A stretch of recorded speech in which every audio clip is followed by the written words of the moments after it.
I didn't have my first real job until I was about 29. And I defined by real by one that lasted for more than a year.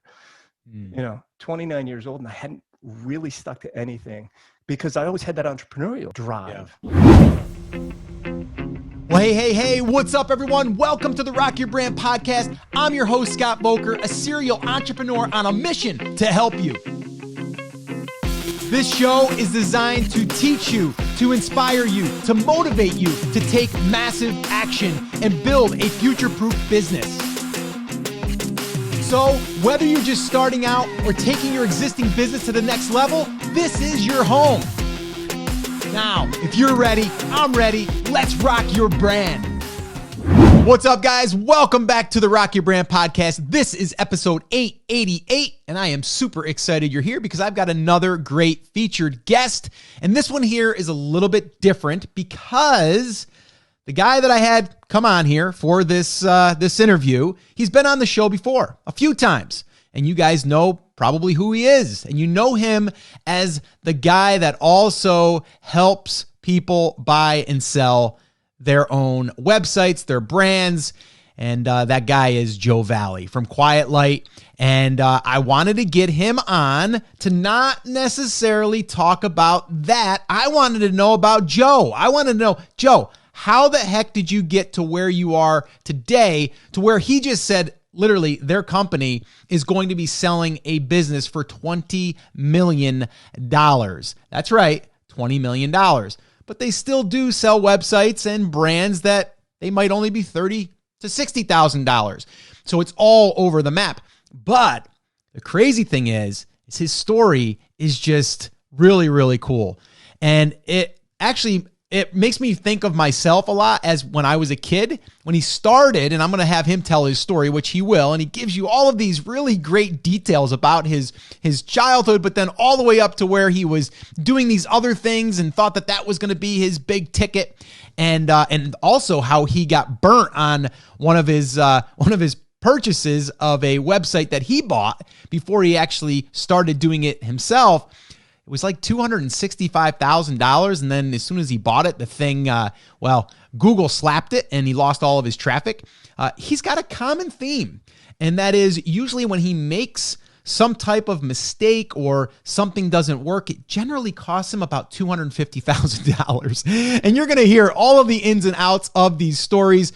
But I'm calling this Story Time with Joe Valli because he's got a lot of great stories. He remembers people's names like crazy. I think you're going to really enjoy this. And I just really want you to understand that everyone that's out there being an entrepreneur, going out there, finding their way is going to have ups and downs, but every single thing we do prepares us for the next thing, and we learn a ton. All right, guys, so sit back, relax, enjoy this interview that I did with my good buddy, Joe Valli. All right, well, welcome back to the podcast, Joe Valli. What's up, my man? How are you doing? I'm doing well. How you doing, Scotty? I'm doing good. And you and I were doing a little bit of talking here before we got on the air officially, but I wanted to get you on. I've had you on before, and we talked, about how to set up your business to get it to be sold and, how to acquire and all of that stuff. And we can still talk about that stuff. But I said, Joe, I haven't really had you on as a guest that just shares their story because you've been an entrepreneur for a while. You've got some pretty good stories. And I'd like to kind of go back in time a little bit and talk about Joe and kind of how you got to where you are. How did you even get to the place where you are right now within Quiet Light? Like all of that stuff. Like, I don't think we've ever highlighted any of that stuff. So I think this is just an opportunity for you and I to catch up and maybe dig a little bit deeper into your story, even the book that you're writing right now and all of that stuff and how that transpired. So anyway. Yeah, man, I'd love anything you want to know. We could talk about. I don't know if you want to go as far back as the worm farm that I had when I was 9 years old, growing up on Central Street in Maine. Actually, that was fun stuff. If we could all be entrepreneurs where all we had to do was wait until it's dark, go outside with a flashlight, grab that night crawler, put it in a bag of dirt and put a sign out on the tree out front. That would be ideal. That's a real story. Yeah. Okay. Oh, yeah. And so who encouraged you to do that? Gosh, I think I did it myself. I don't know everybody knows the Millionaire Next Door, right? Mm-hmm. So my dad is the classic employee, right? He worked for the state of Maine, as did my mother, but their best friend, the McCurdy's, Stan was a Stan and Sandra were owners in a very large company in town. And they Okay. used to play Chinese checkers all the time. And I remember by the time I got to be a teenager, I ended up working for Stan part-time and as a kid. And one Saturday night, they were playing Chinese checkers, and I was complaining about not having enough money, not having enough, extra spare cash in the bank account. And he basically told me to man up, suck it up. There's plenty of work to do. Just ask Kenny, who was my direct boss there, for more work. There's so much you can do. Just do more, just put in more time. Okay. And that's exactly what I did. And it was a lesson I've learned throughout my whole life, or applied throughout my whole life. And it's funny because I live in North Carolina now, as you know, and I hadn't seen Stan for at least a decade. And I saw them a couple of summers ago, and I conveyed how important that message was, and how it's sort of propelled me into just working very hard at whatever I do. And kind of just, I don't like the term hustler, but hustle or work hard and put in more, or just take action, as a friend of mine says all the time, right? Of course, yeah. While, like, look, I went to college at Northeastern University in Boston. I was working through the co-op program there, which is you go to school the first full year, and then for the next 4, you work 3 months, you go to school 3 months, you work 3 months, you go to school 3 months. More than anything else, I learned what I didn't want to do, which was put on a suit and tie and carry a briefcase to downtown Boston. But I became really, really further interested in the entrepreneurial world. We all know, Grubhub, right? So back in the day, there was a company in Boston called Dining In. And I was working in one of my entrepreneurial ventures at a restaurant. Crazy. I go to college to get a degree in finance, and I take a co-op job at a restaurant called Cajun Joe's Fried Chicken and Biscuits. Nice. On Alston Road in Boston, Massachusetts. And I'm working there, and in comes a guy in jeans and a polo shirt, a beat up leather jacket, beat up briefcase. And he pitches us on being the delivery service for our little fried chicken restaurant. He left. His name was Michael Hackle. He left, and I turned around to Dick and I said to the guy that owned the business, I'm like, I want to do that. He goes, I'll back you. So I came up with 1,000. He came up with 1,000. We cleaned out the basement of another location, set up a phone. I created flyers, handed them around the Northeastern campus, signed up 5 or 6 cheap restaurants like pizza places. And I was in business in September of, late 80s. And I worked 7 nights a week delivering food for restaurants. This is how long ago it was. They would call in the order. I would handwrite it out. I would fax the order to the restaurant, and then my driver would go pick it up and deliver it. And I did it for about 4 months, 7 nights a week from 4 to midnight while full-time in school. Oh my gosh. And Christmas break came, and I'm like, this is not the lifestyle I want to live. So what I've really learned there was, I guess I failed, right? It was profitable, but I still had 3 years of school left. There's no way I was going to continue this. But I learned I did not want to work nights and weekends because I wanted to have a family someday, and it's not the lifestyle I wanted to live. Right. So I actually closed shop and then went to work for Michael Hackle, Dining In. And we all know Grubhub now. Michael eventually expanded from Boston to New York to Chicago and sold to Grubhub one day. Oh, wow. But it just taught me to hustle and work hard, all those little bits and pieces and things.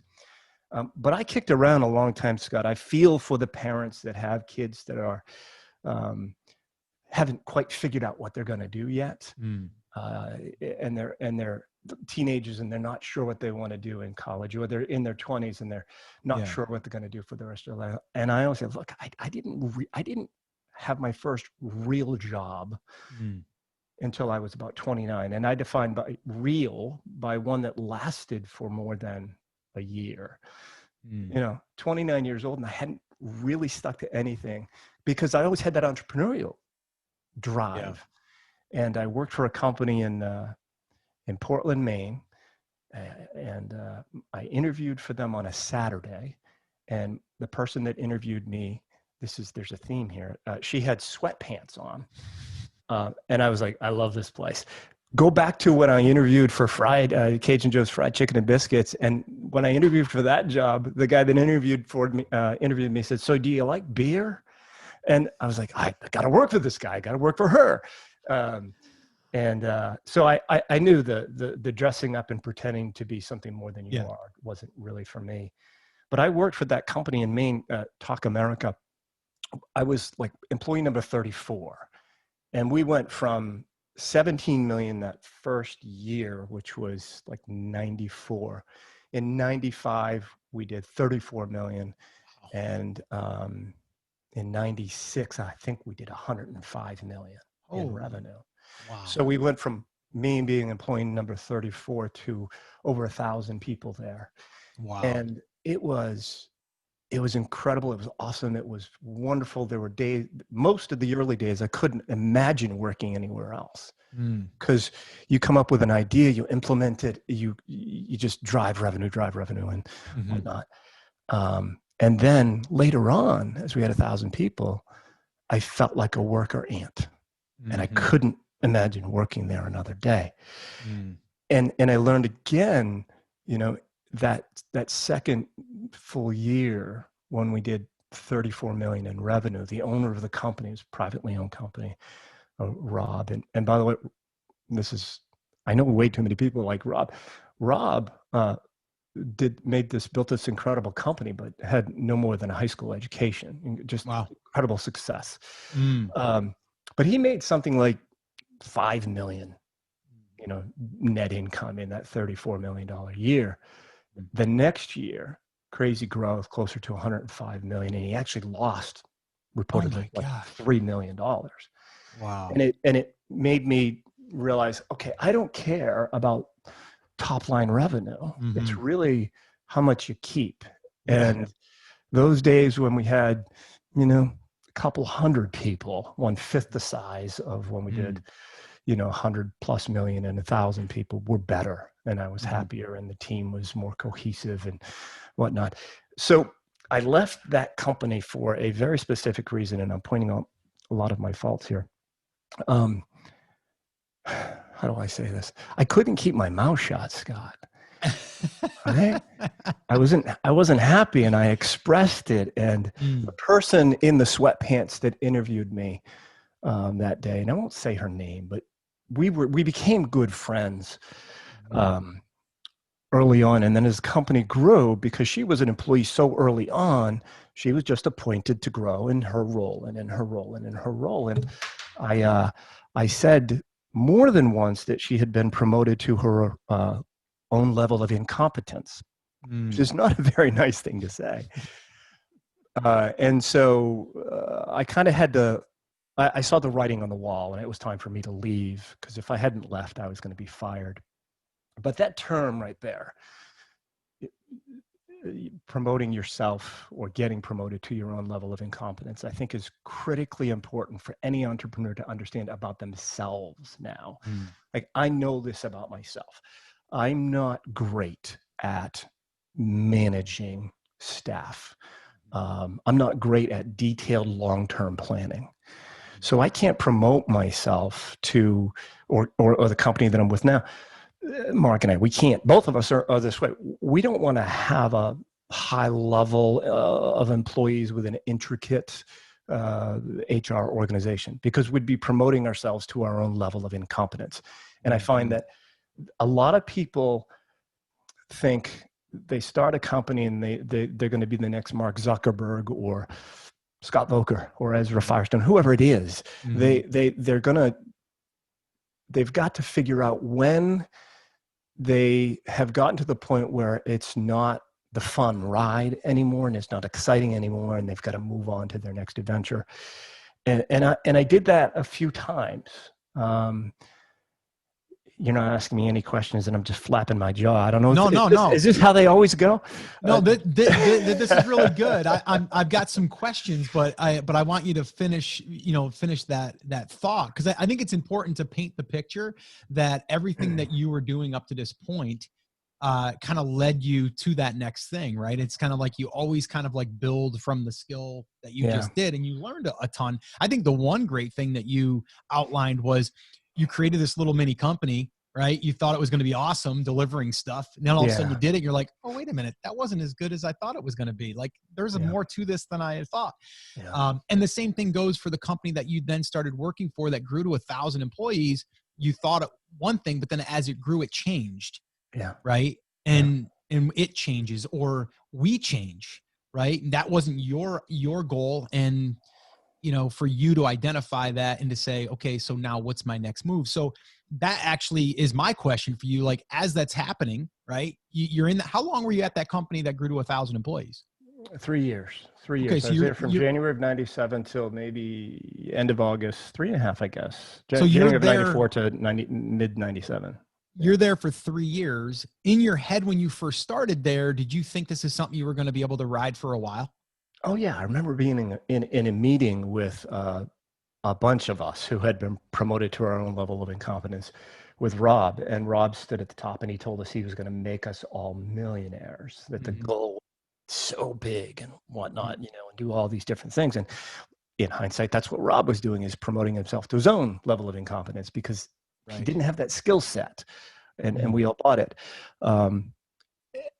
And we all, as entrepreneurs, I think the one thing we want to do, we're just looking for that freedom. We're looking for that income, that cash flow, that control. And I began to lose that freedom, and I became a worker ant. So when I left, I started a radio direct response media buying agency. It's like a PPC agency now, but I did it on radio because that's the last role that I had at the company. But the key thing is, for those that are listening that are in the corporate world, I still have a job. When I started my company, I did it during the day, but I worked 40 plus hours, nights and weekends. I went from rising in management at that company, Talk America, where we took inbound sales calls and did direct response radio and television, things of that nature. I left and I went to work for another local offshoot as a sales rep, nights and weekends, while building my radio direct response agency. And I was making $35,000 a year, and my goal was just to replace my income. That's all I wanted to do. And the beautiful thing is, Scott, that the freedom of self-employment, and when you hit it just right, you don't go from $35,000 a year and you get a pay raise annually of 3 or 5%. Right. I made 15 times that amount of money in my first full calendar year, and it was a magical thing. I remember, there was no overhead. It was me living in my 2-family apartment where my tenants in the back paid the mortgage. I had no debt. And I remember writing, how many thousands of dollars I made that week on my hand, 7,000, 10,000. And I'd show it to my wife. I'm like, look, actually, we were engaged at the time we got married tonight.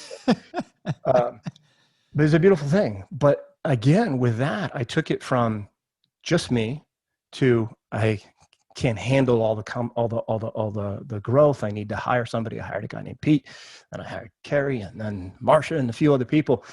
And it got to the point again at one point where, I was a media buyer. I ran a company buying other people's time. And actually, I'm going to back up. One really important thing to do, and this I give credit to my wife for, is not burning bridges. So when I left that company, Talk America, there was a man there named Dan and Mark, 2 guys. And I didn't really like Mark all that much, and Dan could have run for president, and because he's just so likable. But I left, and I didn't burn the bridge with them. I certainly did with the person who interviewed me in the sweatpants. But out of the blue, maybe 6-7 weeks into me starting my company, and I had a client that paid me $3,000 a week, something like a month, as a flat fee to buy his media, which kind of made me achieve my financial goal. But 6 weeks, 8 weeks in, I get a call from Mark, who had in previous times spent some time in prison for fraud and things of that nature. I'm Oh, like, no. all right, I'll listen. My wife says, "Please don't Yeah. burn the bridge." I listen. They're opening up their own company and they want me to buy their time. I said, absolutely. Okay. I'm here to help. I'm here to help. I'll do everything Yeah. I can to make you successful. I'm here to help. Learned that lesson early on. And we go to the recording studio because it was a radio spot ad. Okay. And Dan's in the studio recording.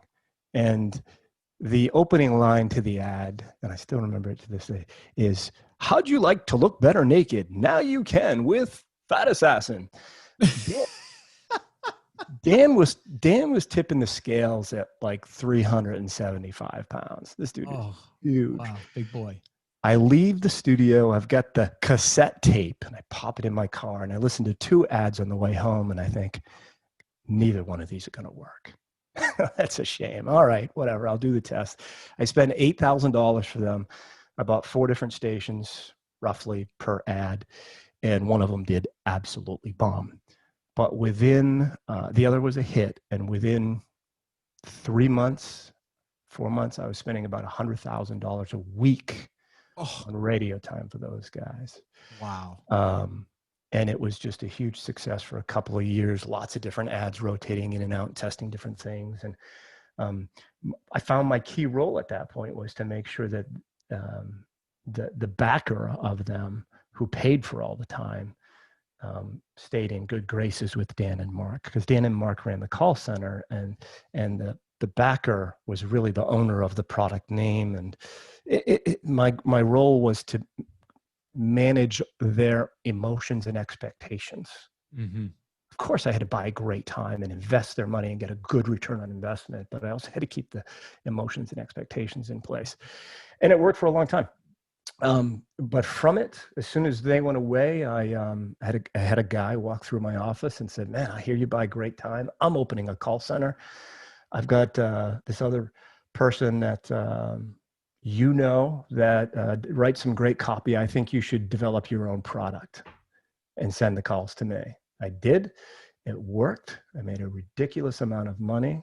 We went radio. We produced a TV infomercial where my wife and I were the spokespeople of the TV infomercial. Oh yeah. I need to see that clip. I'm a big star, Scott. Yeah. I got to see that clip. It's funny because we spent the money on it and it worked very, very well in the test. And then I thought, I wonder if I should have this reviewed by an attorney for claims and whatnot. And I go and I spend 10 grand on this attorney in DC. He scared the hell out of me and I changed everything. And then the response and results went way down. Oh, really? So it worked. It was driving traffic and revenue. And then I edited it to the point where, you could break even and I could break even doing nothing. So stuck to the radio, did a great job there, still buying time. Did my second TV infomercial from my second product. I promoted myself to my own level of incompetence with this one because I did radio. Yeah, this is the current theme, consistent theme in my life. I did a radio campaign on just a colon cleansing product. Okay. Right. I had used one when I was 29 years old, drinking and eating way too much and partying at, Talk America in Portland, Maine, where there's more bars per capita than almost any other city in the country. And we had a client and they're sending us these calls and everybody tries the product and we're all trying it. And I'm like walking around one day. I'm like, I feel healthier than I have a right to feel. And, it's got to be that product. If I ever leave this company, I'm going to market one of those products. It wasn't the first, it was the second. And I did 9 months on radio and it was going incredibly, incredibly well. I had hired a different call center. They were doing customer service for me and taking my inbound calls. And they were 2 brothers, Jim and Frank. And Jim was my boss at the previous company, Oh, wow. and Frank was his little brother. And Frank was head of customer service, and he yelled a lot. I don't really take well to people yelling at me. I just, whatever, dude. I'm your client. If anybody's going to yell, it should be me. It should be you. And it got to the point where like, all right, listen, I gave him a 30-day notice that I was going to take the customer service in-house. I was going to continue to send them my calls. And by taking customer service in-house, I had to have a staff, and I had to bring on, 10 people sitting there at all times so I had to, take the expense of the telephone lines, the routing, the switch, whatever it's called now or was then, and then staff. And you can't have 10 full-time people there without having really 15, because there are a lot of part-time people. Sure. And I found at that point, what Frank did was, Frank and Jim, they got me, and they sent me a letter back, said, appreciate it, thank you. Without customer service, it doesn't make it profitable. We're now giving you 30-day notice where we're not going to accept your calls anymore. Oh, wow. I was spending at that point probably $50,000 a week of my own money on radio. Oh my gosh. Very, very profitable. And like a dumbass, I said, okay, fine. I didn't tell them. I just canceled all the media in 1 week. Wow. I said, these guys are just a call center. I can replace It's not rocket science. Any of the offshoots can do that. Yeah. Alex or any of the guys. There were 3 or 4 companies around town that had left that bigger one. I'm like, they can all do it. Turned out I was wrong, Scott. Really? I was wrong. None of them could pull off the conversion, the close rate, the average ticket that Jim and Frank could. And so I failed. And my same ad copy, same radio stations, yet the conversion rate goes from 23% down to 7%. Average and ticket what was goes the cause from in that, do you think? Was it the people on the phone, their call people? Yeah. Okay. No matter how much I went in and trained, just like I did, educate, train, help with Jim and Frank's group, the other people couldn't do it. Jim's group was just better. And so, all right, I got this, right? Both got kids. We hear them say that as teenagers. I got this. Yeah, I got this. That's what I did. I'll just flip the script. I'm going to do a free trial. We're going to give this away for free. No longer is it a risk-free trial when it's basically a 30-day refund if you don't like the product. It's a free trial. We're going to give you 3. We're going to give you basically a month supply for free, just for the cost of shipping. And if you don't cancel within 3 weeks, we're then going to send you a 3-month supply at $160. Okay. Found a call center out in New York, again, another offshoot from this company in Portland, Maine. And I let them run with it. I was back up to $50,000 a week in spending and running with it. And the conversion was great. It was a risk-free trial. I was doing a little better than breaking even. And then 3 weeks later, making a ton of dough. I mean, $160 ticket. And this, a 3-month supply of this stuff was, $15. It's crazy. And it was going great until the merchant provider reached out and said, "Dear Mr. Valley, based upon your chargeback rate, we expect that you will owe us $280,000. Holy. Therefore, we are not going to give you any of your money until you develop a reserve of $280,000. Wow. Talk about a heart-stopping moment. Wow. And so I had a few options there, not many. Turn the key, lock the door, walk away. Try to file for bankruptcy or walk away, which I probably couldn't have done because I think when you sign for merchant accounts, you sign for it personally. Fight every chargeback, which you can't really fight and win chargebacks. Wow. Sue the call center. We audited this is where I was being lazy and not a grown-up. We audited once we get that letter, we started actually auditing the recorded calls. Something like, with the sample we got, something like 40% of the time, they didn't read the script that they were required to read. And they said, yeah, no, it's free. There's no additional charges, just charging you shipping here. You'll get the free sample. And if you decide you want to get more, let us know. That's not exactly what the script says. It was very regimented. They, had to tell the customer, and the customer had to agree that they were going to get charged 3 weeks later. So I could have sued them as well because I had the recordings, and they were putting me, more than $250,000 in the hole. Wow. But at the age of 54, I've never sued anyone, and I've never been sued. I chose not to.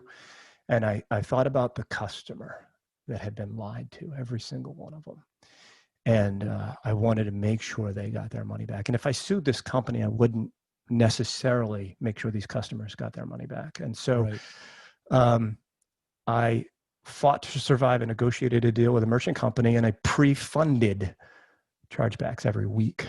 We modified the script. They read the script properly, and it worked. I just couldn't spend as much money because it didn't work as well on every media outlet that we bought time on. And end result is it worked. We did it. We were successful. We paid back all of the money. It ended up being like $250,000. They were very accurate, very right. Wow. But we survived, and eventually I got sick of it. And in 2005, as you know, I took that 100% online. Got tired of the staff because I was not good at managing the staff. I let everyone go, customer service, media buyers, everything except for my second employee, Carrie. Carrie, I moved to my home office, worked from the basement. Carrie had a separate access. And from 2005 through 2010, she bought some media for me, and I let that go, but I went 100% online. She started writing content for me. She was a terrible writer for my website. I was a terrible writer, but we did what we could. I sat down with a web developer that told me, now remember, this is a colon cleansing product. How much content can you write about a colon cleansing product? Right. And he said, Joe, don't worry about it. You'll be able to write so much content. I'm like, what? He was a web developer for a website called Women to Women, TO Women. Okay. It's for women in menopause. Amazing site. Incredible, just incredible content, and their business model for online. It's incredible. I said, okay, we'll try it. And he was right. We focused on good quality content over a 5-year period, while at the same time spending money on Google Ads. Instead of my quick fix on flip the script, give them a free trial, and charge them 3 weeks later, which was very immature, especially when I didn't pay attention to it afterwards. We did this right. It was a slow, write good quality content, and Google will eventually reward you. I learned how to do it and do it well with SEO. And I took that business 100% online, from just a colon cleansing product to really a digestive wellness center. Okay. From liver health to, we had articles on probiotics. We had a nutritional supplement vitamins that were all digestive health oriented. Everything from your mouth to your exit, there was an article written about it. Wow. Even the color of your stool, we had articles on. And it was a great ride, and I learned a ton about e-commerce. But again, as an entrepreneur, you can only do so much, and you get bored, right? Shiny object syndrome. You want to move on to the next adventure. And I woke up one day, I took it through the best of the economy and the worst, right? 2005 to 2010, through the Great Recession. And I came out tired. And I thought, gosh, I don't want to do this anymore. Poor me. I'm working, 20 hours a week, living on a Lake Norman in Mooresville, Maine. And I could see my kids out the window in the pool with their friends. And I have an awful life. I need to sell this, right? This is what I'm thinking. Poor, pitiful me. And I looked online, and I decided to sell is what happened. There were no real educational tools at the time, and many companies that could help me with at the time. But I did reach out, and I found 3, and 2 reached through the phone to get their hooks into me for a commission, and I hated it. And the third just offered to help and gave me some good advice. And the advice was, dude, your numbers are rising. You wait another 6 to 9 months, you're going to make X amount more. I think you should just wait. And I said to myself, who the hell is this guy telling me not to sell my business right, telling me to wait? I love this guy. He's looking out for me. And, that turns out to be my business partner now, Mark Doust. And we did it. We sold the company in the fall of 2010. 2010, I went back to media buying, started JVI Media up again, realized 12 months later why I had stopped, because I just got tired of it. Sat down with Christiane. I said, I need to do something else. I need to buy something. I think I need to buy something.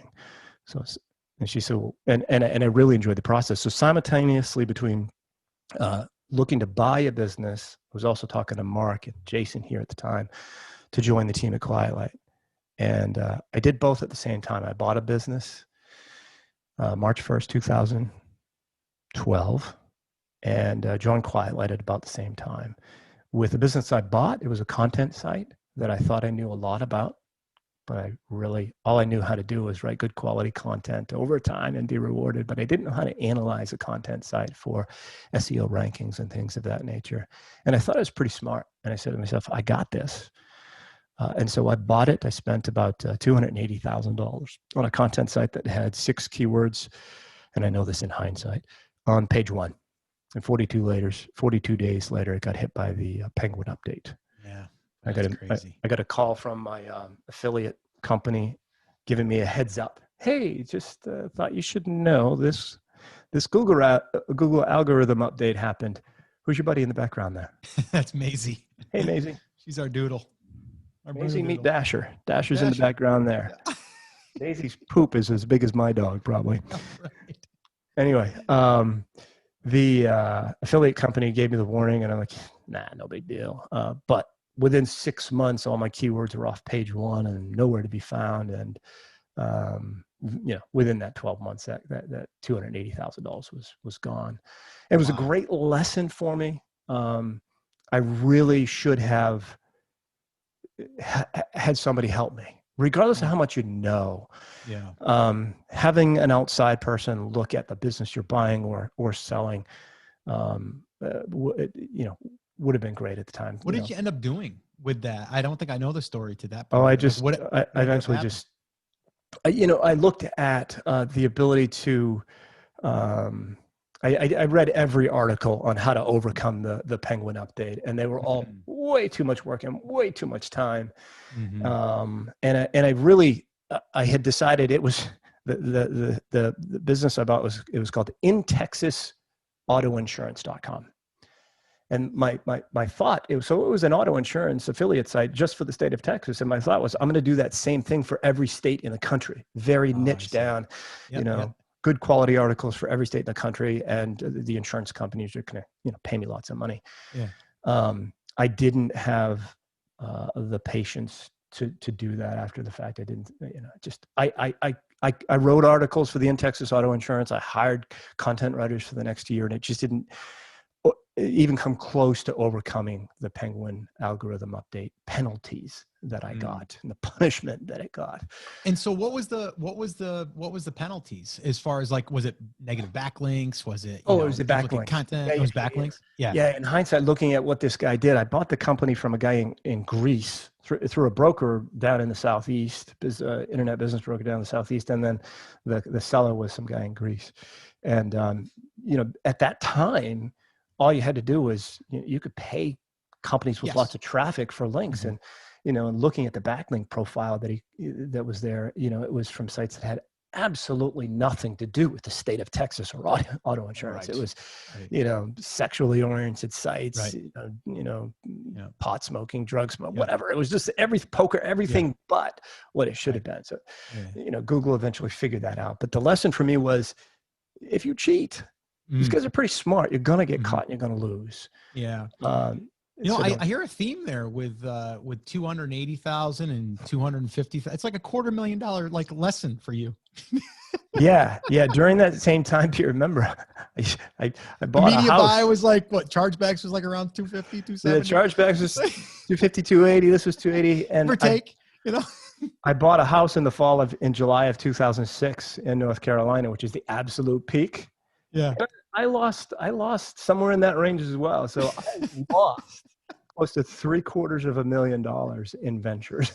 Oh my gosh. Very painful. But with those lessons, it comes experience and some knowledge, and, hopefully that short-sightedness goes away. But no So, matter what, so, we're going to continue to make so mistakes. you start talking to Mark about that. How does that turn into Joe Valley now partnering? Like, how does that transition into that?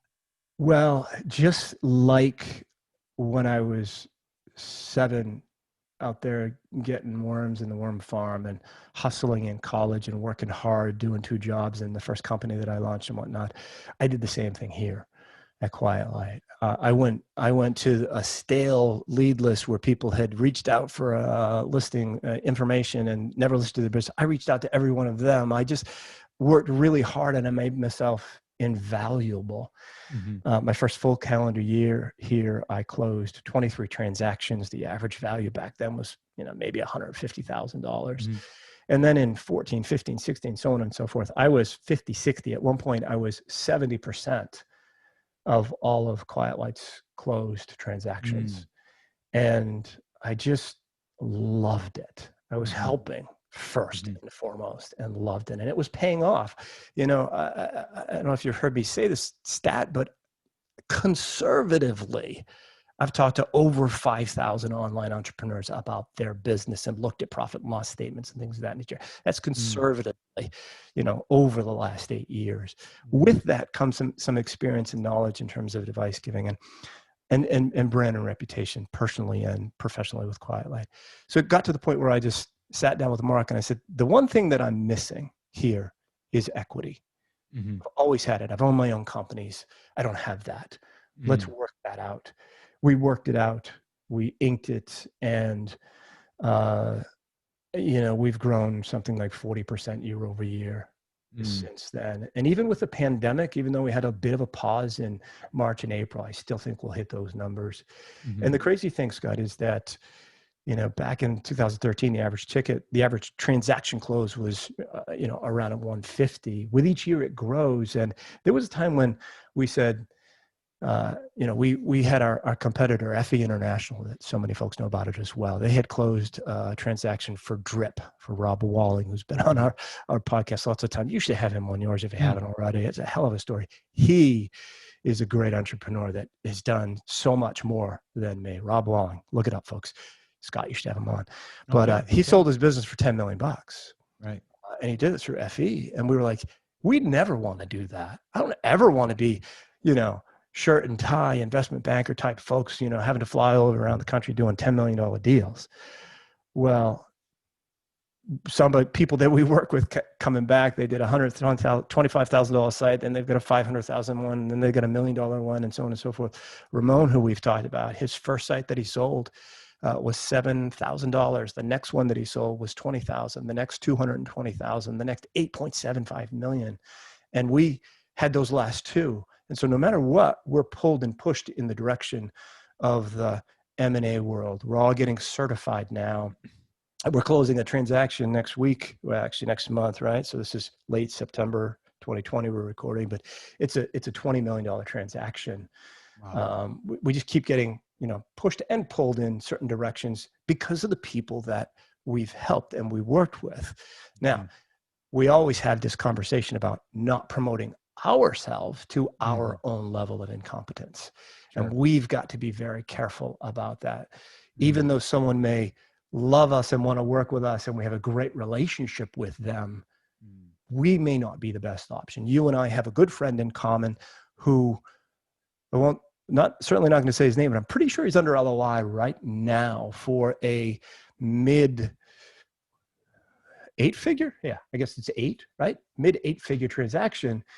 And we probably could have pulled that off, but I think we might have been promoting ourselves to our own level of incompetence. So it's best that he's somewhere else. So we've learned through our own personal experiences as entrepreneurs, first and foremost, and all of our successes, and count them my $750,001 failures, what not to do. And through the different people where we've got, our doctorate in we're not online marketers, but everybody is. I mean, Amanda was on the cover of Time magazine for her, Pearl business, importing business.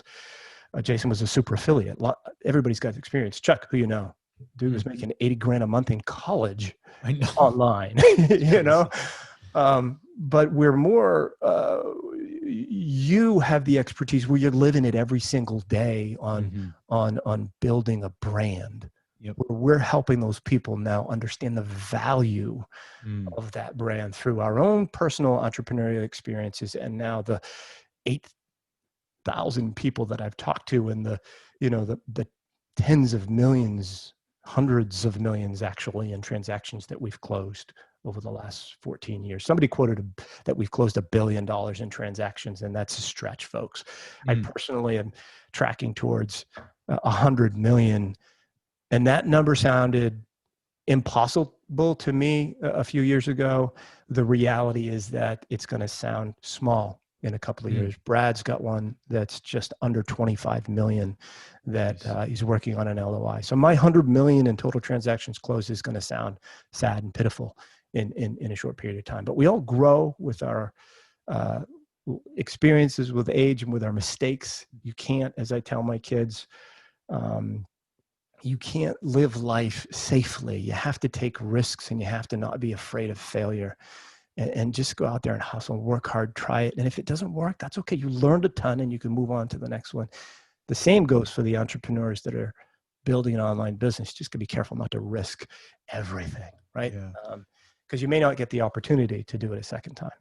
Well, yeah. And I think I want to highlight that real quick is like everything that you just said. It's like the businesses that you're currently helping is really they're building something, learning, and then they're taking that experience to another thing and then building and growing and then potentially selling again. And that could be their model, right? It's like they buy a fixer upper and they fix it up for a couple of years and then they go ahead and they resell it. Yeah. It's the same idea. If it's got good bones, but you can see that, hey, with a little bit of remodeling or a little bit of like love in these certain areas, we can bring that to another level. And then in a year and a half, 2 years, we can multiply that.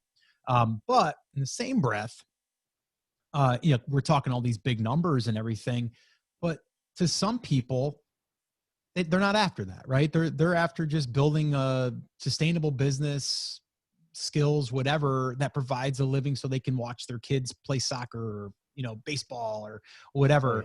And I know myself personally, like even to think of, like you said, like 1,000 employees or whatever, like, or I mean, even we know a mutual friend, Greg Mercer has built, Jungle Scout to over 130, 150 employees. Like, it's like, I never want that. Like, I don't want that lifestyle just because I don't want that many employees.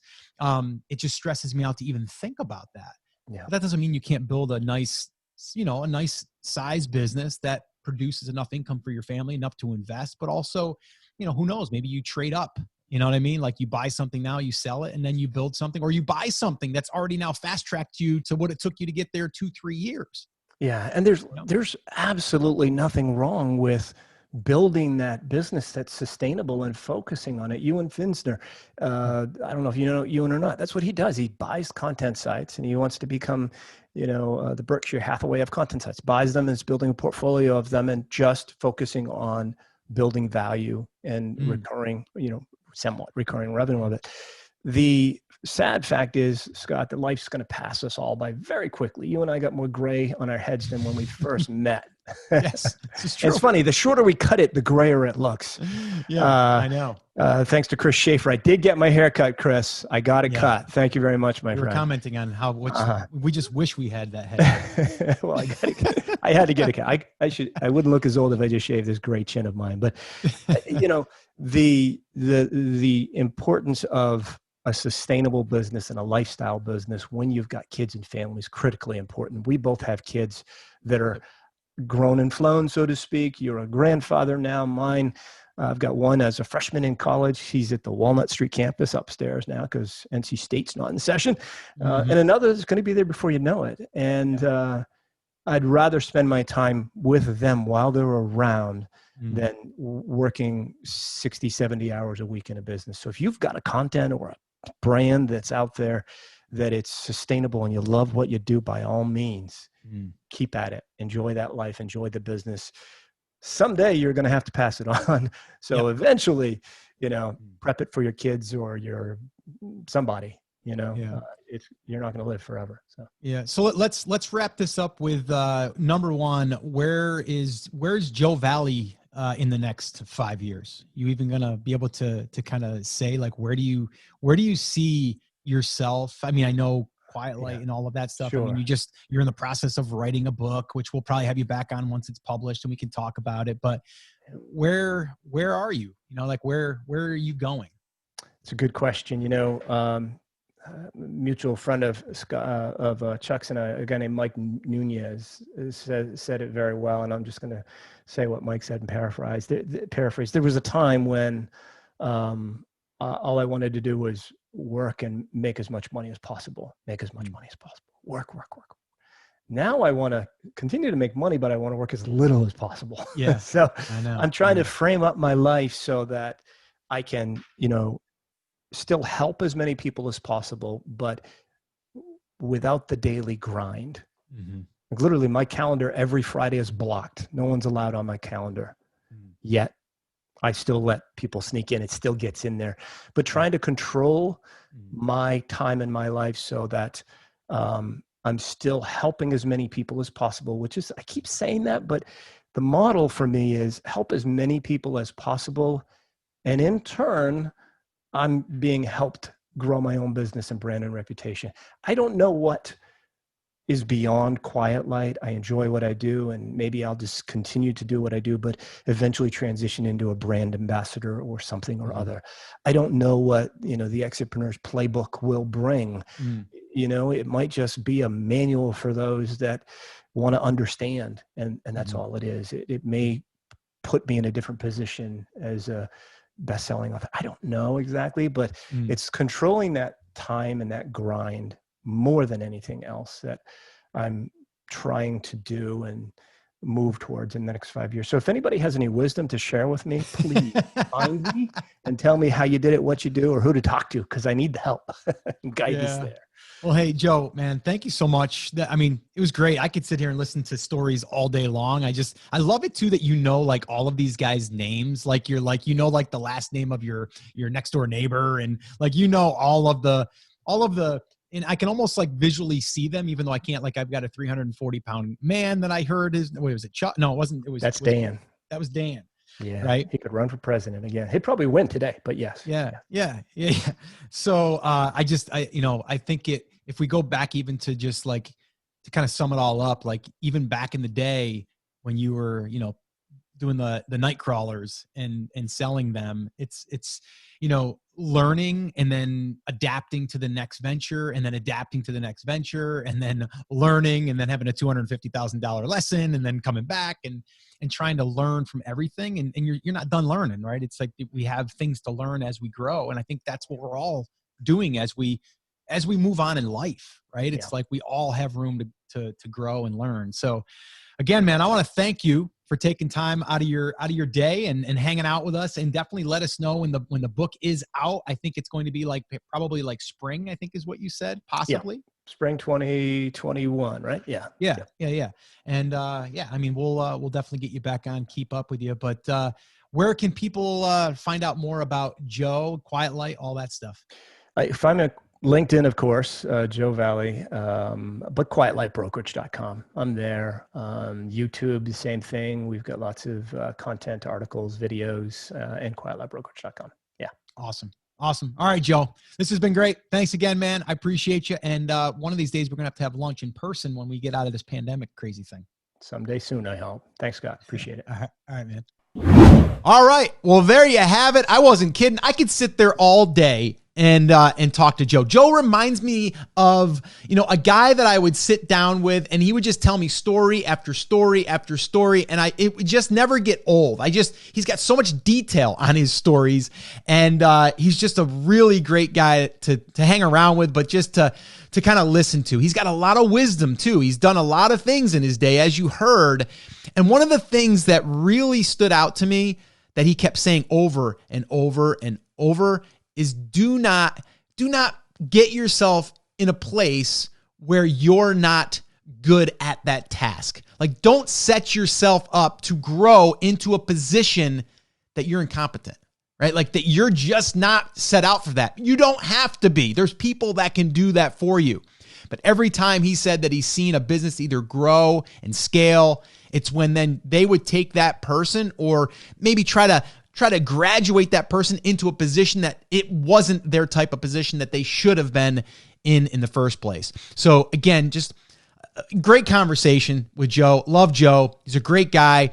And this was not like him to come on and talk about Quiet Light. Although if you are interested in either buying or selling your website or brand, definitely check out Quiet Light. Great people over there. I can't say enough good things about those guys because they really do. They really do try to build relationships way before they would ever want to do business with anyone because they want to build that know, like, and trust. And that's really what I'm all about as well. That's why we get along so well. So guys, that's it for this episode. Again, next week, we'll have another featured guest. I've got some really great guests coming up. I can't wait to share them with you. And it's going to be really, really exciting here moving forward into the fourth quarter. All right, guys. So that's it. That's going to wrap it up. As always, remember, I'm here for you. I believe in you and I am rooting for you, but you have to come on, say it with me, say it loud, say it proud, say it wherever you are right now. Take action. Have an awesome, amazing day. And I'll see you right back here on the next episode. Now let's rock your brand.